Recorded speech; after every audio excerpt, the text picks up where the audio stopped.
Olá, caro amigo, tudo bem? Aqui é o professor Wander e vamos a mais uma aula do nosso curso de eletrônica. Estamos aqui na aula 55, no Circuitando, né? Então estamos vendo aí alguns circuitos, alguns sistemas, tá? E sempre trazendo aí uma montagem, uma ideia de como funciona, ok? Então vamos ver o que nesta aula? Olha lá, conversor CC-CC SEPIC, né?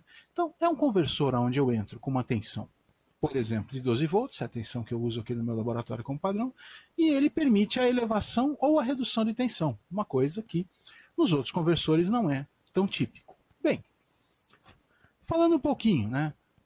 Conversores CCCC podem ser isolados, tem aqui os modelos, não vou falar, e os não isolados, tá? E aí temos alguns conversores aqui. Olha lá. Na aula 34 vimos o conversor Buck. Na aula 49 o Boost. Na aula 51, o Buck Boost. Tá? Na aula 53, o conversor Chuck. Esse C com acento em cima se pronuncia Chuck. Tá? E agora, vamos ver aqui na aula 55 o conversor SEPIC. Está aqui o esquema típico. Né? Ah, professor, o que é SEPIC? Single-Ended Primary Inductor Converter. Né? Um conversor de indutor primário de terminação simples. Tá? Mais ou menos a tradução disso aí. Tá? E está aqui o esquema. Então temos lá, ó, fonte de tensão de entrada, indutor L1, a chave, capacitor C1, indutor L2, diodo D1, capacitor C2 e a carga. Muito bem. Precisamos dar uma olhada como isso funciona. Então, né, vamos começar. Primeira coisa, quando você liga, né, o circuito, naturalmente se forma um pequeno campo aqui, há uma circulação de corrente aqui, né, portanto, você tem também uma formação de um pequeno campo aqui, né, com essa tensão aqui nessa condição, e o capacitor aqui se carrega. Muito bem. O tempo é feito de uma tal maneira para quê? Para que as tensões nos indutores abaixem e praticamente toda a tensão da fonte caia sobre o capacitor. Então o capacitor fica carregado. Próxima etapa, a chave fecha. Bom, o capacitor se descarrega sobre o indutor L2. Na verdade, ele transforma a energia potencial que está armazenada nele em forma de tensão em corrente em L2. Tá? E também tem uma circulação de corrente por L1. Tá? Nesta polaridade aqui, formando um campo aqui mais forte. Tá? Este capacitor se descarregando, como eu disse, aplica esta tensão, ó, positivo, vem para cá, no indutor L2, forma um campo mais forte. Na hora que a chave se abre, né, não há continuidade aqui fora do capacitor, que é momentânea. Então eu tenho os campos aqui em L1 e L2 que vão se reduzir. Quando o campo em L1 se reduz, ele gera um pico de tensão. Esse pico de tensão vai carregar o capacitor. Quando o campo aqui em L2 se reduz, ele me gera uma tensão, agora sim uma tensão positiva, razoavelmente elevada, e esta energia faz o quê? Carrega o capacitor C2, aqui, ó, né, e alimenta a carga. A carga, durante o próximo ciclo, durante a próxima parte do ciclo, vai ser alimentada pela energia que estará em C2. Tá? Tenho lá, ó, minha tensão de saída aqui atrás de mim. Tá? O VS, mais VS aqui, tensão de saída. Fecho a chave novamente. O capacitor vai aplicar a sua energia, dessa vez mais carregada, porque o indutor aplicou uma quantidade maior de energia aqui, no indutor L2. Vai circular uma corrente por L1. Então eu vou ter uma tensão aqui, geração de campo, uma tensão aqui que está sendo aplicada, ó, o circuito aqui está fechado. Né? Aqui é terra agora. Então aqui circula uma corrente, essa corrente em verde, que aplica essa energia agora do capacitor já mais elevada, porque a tensão aqui era maior, né? Formando o campo aqui em L2. A hora que a chave abre, os campos desaparecem, o indutor, para entregar essa energia, ele inverte a sua polaridade e eleva a tensão até que haja circulação de corrente. Então eu carrego o capacitor por aqui. E o indutor L2, com o corte da circulação de corrente, vai inverter a sua tensão, vai forçar a circulação de corrente, tá? Que vai carregar L2, que vai vir e carregar C2 e alimentar a carga. Né?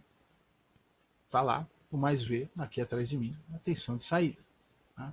Então, basicamente é esse o funcionamento do conversor CC-CC-SEPC. Vantagens: se você tiver um curto franco declarado na saída, você não aplica esse curto diretamente na entrada, porque o capacitor aqui vai bloquear a passagem de corrente contínua.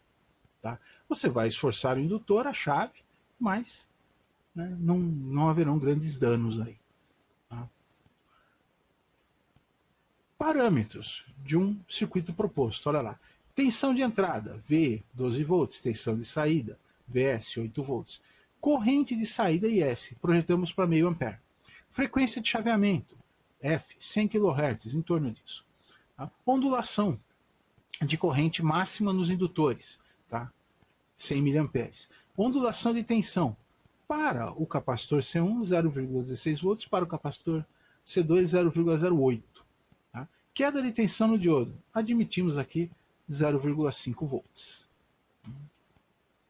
Importante, olha lá, podemos usar um MOSFET, né, ou um transistor bipolar. O transistor bipolar vai ficar para a aula 56, já vou adiantando que eu vou ensaiar vários transistores bipolares nesse circuito na aula 56. Tá? Se você quiser saber mais sobre o FET e o MOSFET, eu tenho lá a aula 15 do curso, tá? É só procurar a aula 15 e você vai ver lá como funciona o FET e o MOSFET, né? Transistores aí de efeito de campo. O diodo, tá? Se você quiser saber o funcionamento básico do diodo, nas aulas 10 e 11 eu abordo uma série de diodos, uma série de tipos de diodos, desde o funcionamento até alguns tipos de diodos diferentes. Na aula 50, eu fiz um trabalho especial sobre diodos rápidos, que são os diodos necessários para operar aqui. Por quê? Porque o diodo aqui tem que trabalhar com uma frequência elevada. Não é um diodo retificador comum para trabalhar com 100, com 60, 120 Hz por aí, não. O diodo aqui vai ter que trabalhar, lembrar da frequência de projeto, em torno de 100 kHz. Então, um diodo para 100 kHz, para retificar uma certa potência, para passar uma certa corrente aqui, não pode ser um diodo normal. Por quê? Por causa do TRR, que é o tempo de recuperação reversa. Tá? É o tempo de corte do diodo. Esse tempo tem que ser extremamente baixo, senão eu tenho perda de eficiência e o diodo esquenta. Tá? Então, na aula 50, eu ensaiei vários diodos num outro conversor e mostrei a eficiência de cada um, desde diodos de retificação simples para 60 Hz até diodos para frequências mais elevadas, diodos rápidos. Okay? Importante, como é que vai ser o meu controle aqui para mim conseguir a tensão que eu quero de saída? Vai ser um controle PWM, ou seja, eu tenho um tempo total razoavelmente fixo e eu tenho o meu tempo ativo ou o meu tempo útil, né, o meu tempo aqui TO, sendo uma proporção do T total. Né? Isso aí é razão cíclica ou ciclo de trabalho ou ciclo de potência, dependendo da literatura que você pegue. No nosso conversor, como é que isso é calculado? Olha lá, ciclo de trabalho D. D é VS, tensão de saída, mais a tensão do diodo, dividido por VE, tensão de entrada, mais a tensão do diodo, mais a tensão de saída. Esta relação de tensões me dá o quê? O tempo TO, tempo aqui, tá? Sobre o tempo T total. Tá? Se eu multiplicar por 100%, eu consigo a minha porcentagem de razão cíclica, ou a minha porcentagem de ciclo de trabalho, ou, em algumas literaturas, a minha porcentagem de ciclo de potência. Aplicando os dados, para lá. Tensão de saída, 8 volts. Tensão de queda no diodo, meio volt. Tensão de entrada, 12 volts. Tensão de queda no diodo, meio volt. Tensão de saída, VS, 8 volts. Fazendo as contas, 8,5 dividido por 20,5. O meu ciclo de trabalho, ou a minha razão cíclica, 0,415 ou 41,5% aproximadamente. Nós vamos ver que na prática, devido às perdas, esse tempo essa relação é um pouquinho maior. Ok? Cálculo de L1 e L2. O cálculo de L1 e L2 é o mesmo cálculo, é igual. Olha lá, indutores L1 e L2. O cálculo, portanto, de L, que serve para L1 e para L2, é aqui. Tensão de entrada multiplicada pela razão cíclica, dividido pela frequência vezes a variação de corrente no indutor que eu desejo, aplicando os valores. 12 volts, tensão de entrada. Razão de trabalho, ou ciclo de trabalho, ciclo de potência, 0,415. Frequência de operação, 100 kHz, 100 mil, tá? Ou 100 vezes 10 a terceira, para os engenheiros. Né? E corrente no indutor 0,1, ou 100 vezes 10 a menos 3, para os engenheiros. Fazendo as contas, eu chego a 498 microhenries. L1 e L2 aproximado 500 microhenries, lembrando, tem que suportar a corrente de trabalho aqui. Não adianta comprar um indutorzinho de 100 microhenries daquele pequenininho, que a hora que você passar a corrente ele frita. Né? Tem que suportar a corrente de trabalho aqui. Muito bem. Capacitor C1, como é que eu calculo? Olha lá. Capacitor C1 é o quê? Corrente de saída vezes o meu ciclo de trabalho dividido pela frequência de operação que multiplica a variação de tensão em C1. Tá? Então, C1 é meio, né? Que é a minha corrente de saída, 0,415, que é o meu ciclo de trabalho, vezes 100 mil, que é a minha frequência, vezes 0,16, que era a variação de tensão em cima de C1 que eu determinei lá.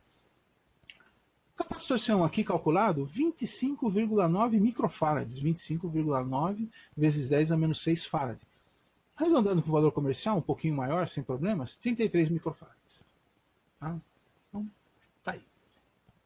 Capacitor C2, olha lá. Cálculo do capacitor C2, como é que é? Minha corrente de saída, que multiplica 1 menos o meu ciclo de trabalho, minha razão cíclica, dividido pela frequência de operação, multiplicado pela variação de tensão que eu quero em C1. Isso aqui é importante por causa do ripple. Né? Então, olha lá.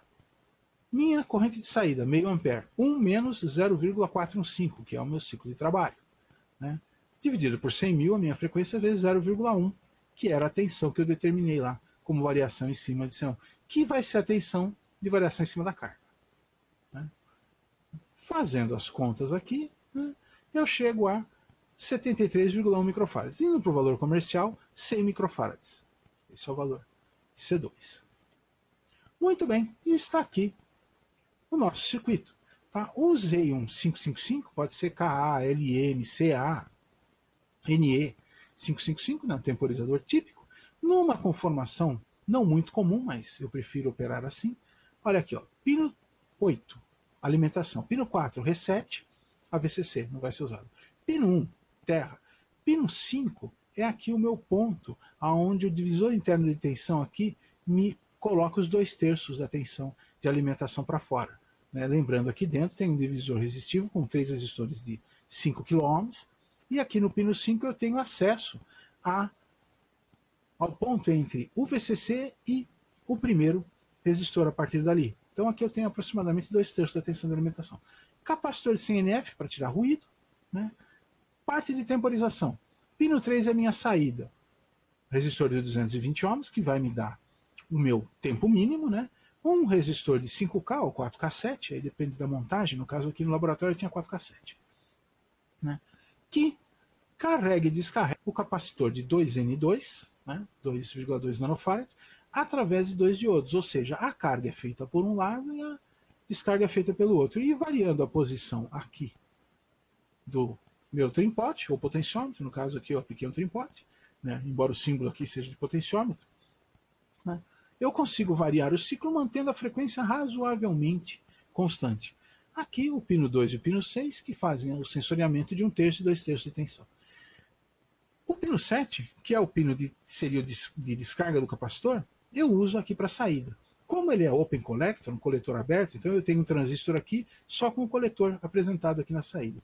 Um resistor de 470 ohms AVCC e a polarização, no caso aqui, de um 50N6, de um MOSFET. Já disse que na próxima aula eu vou trocar isso aqui por transistores bipolares e nós vamos ver como isso aí funciona com transistores bipolares. Tá? 100 microhenries, está aqui.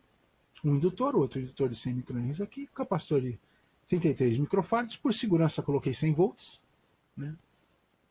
Qualquer variação maior de tensão aqui casual não danificar o capacitor, Coloquei um diodo rápido aqui, um N4773, fácil de encontrar também. Tá? Dois capacitores, um para frequência mais alta, né, 470 nanofarads, 400 volts, e um de 100 micros, 100 volts aqui. Para filtrar a saída, um resistor de 10K, um LED, né, para indicar que está funcionando. Então, coloquei uma carga de 100 ohms aqui para poder trabalhar. O que eu fiz além disso? Coloquei um divisor resistivo, com um resistor de 68K e um resistor de 4K7, polarizando um BC548.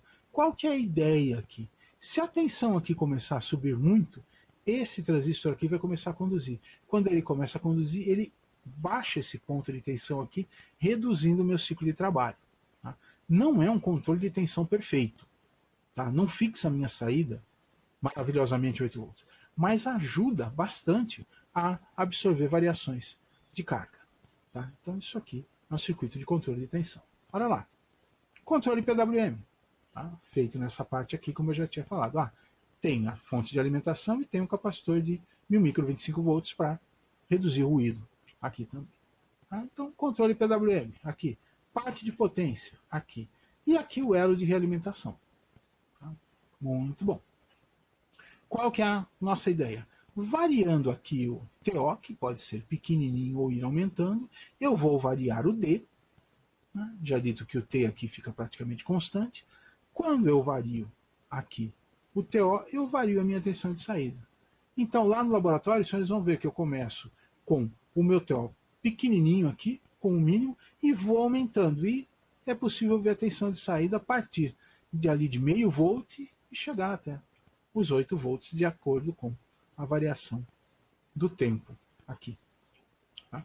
Está aqui o circuito, né, na placa. Né? Então, olha lá.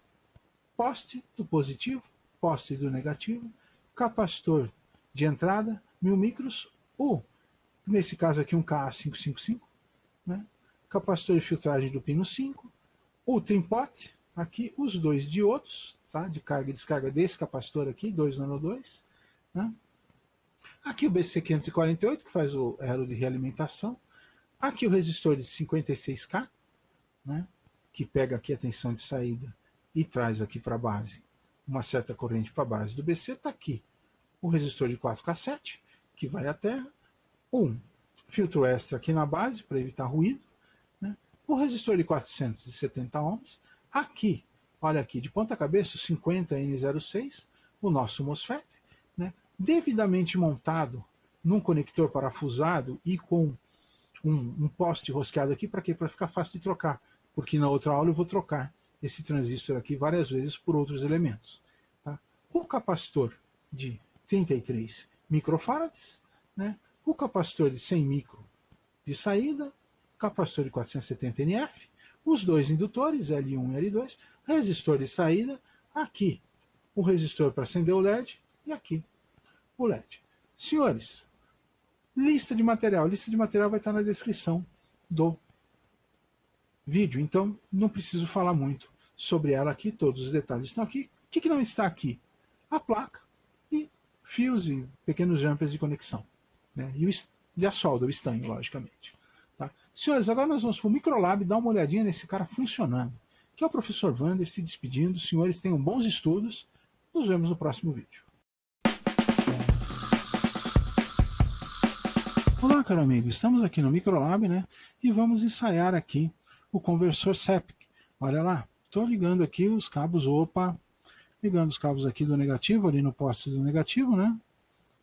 Então, fazer essas várias conexões aí, poste negativo, né?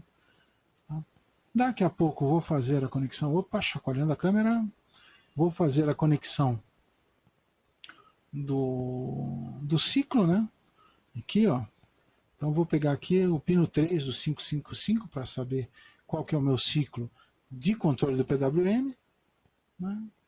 Colocando alimentação, ligando energia, caiu a garrinha do ciclo ali, vamos lá, fica aí garrinha, então daqui a pouco vamos pôr a alimentação e vamos tomar algumas medidas aí no circuito. Olha lá, ligamos a alimentação, né? Liguei aqui o medidor da tensão de saída, né? e estou ali com um ciclo bem de tarefa bem pequenininho. Agora sim estou vendo o ciclo efetivo, né? O ciclo lá de operação do MOSFET, né? E vou aumentando, tá? O ciclo de trabalho aí, né? Estou vendo lá a tensão, opa, ajeita, aí, estou vendo a tensão de trabalho subir de até em torno dos 8 volts, que é o que eu desejo, tá? Eu tenho a indicação de ciclo de tarefa aqui, bem no centro da tela, ó, o ciclo efetivo, tá? Que está sendo realmente aplicado. Se vocês olharem lá em comparação com a linha azul, vocês vão ver que o ciclo do PWM é menor, porque o transistor leva um tempo para cortar, né? Esse é o tempo de corte do transistor, né? Então, olha lá, né? Isso aqui é no diodo antes da retificação, né? Então, tá ali. Isso aqui é no dreno do MOSFET, né? E isso aqui é no gate. É isso aqui que acontece no gate. Você tem uma carga de um capacitor aí interna do MOSFET, né? Então, olha lá. Aqui é no diodo. Isso aqui é a tensão de saída, ó. Tá? Tem um ruidinho ali, por melhor que seja a capacitância, está ali em 8 volts com um certo ruído. É a mesma coisa aqui no diodo, tá? Antes da retificação no diodo, né? E aí, né? Na parte de potência do MOSFET. Opa! A ponta não quer ficar colocada aí. Tá? Então, se os senhores notarem, né? Basicamente é isso aí. Epa! O que é isso? Já estou desmontando o circuito aqui, a coisa já está meio fora de lugar. Então, senhores, isso aí foi o nosso laboratório. Foi rápido, mas deu para ver algumas informações aí, ok? Bons estudos. Tchau, tchau.